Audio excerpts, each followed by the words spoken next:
Okay, in this video I'm going to talk a little bit about the relationship between Christianity and creationism. Hopefully by the end of it you should understand why the more Christian someone is, the more they believe in creationism. To understand why, first we have to look at the Genesis account. In it, God creates Adam and Eve and all the creatures in their present form. After that, Adam and Eve get duped into eating from the tree of knowledge of good and evil. This was a violation of God's commandment, so he banished them from the Garden of Eden. And so we have the origin of the Christian account of original sin.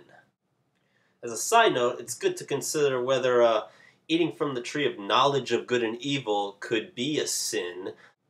After all, one of the main criteria we have for determining whether an act is immoral is whether the person knew it was wrong.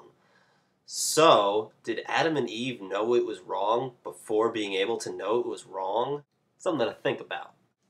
But I digress.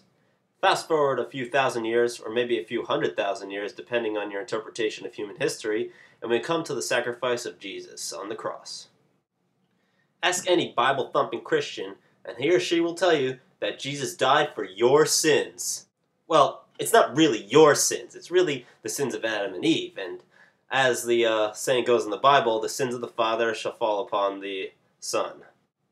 So the common belief is that Jesus died to absolve all of humanity for the original sin mentioned in Genesis.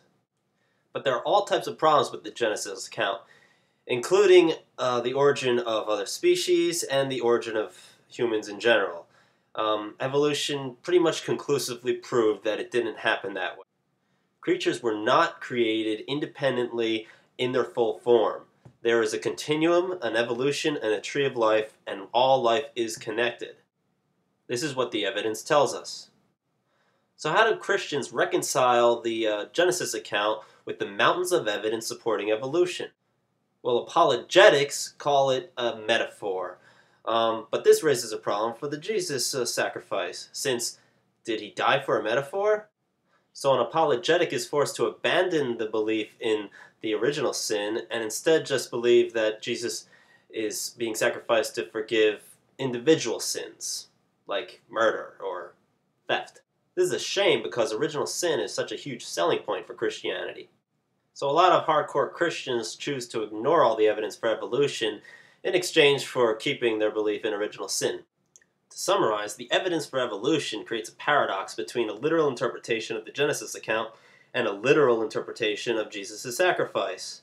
So, fundamentalist Christians ignore the paradox by ignoring the evidence. And thus we have creationism.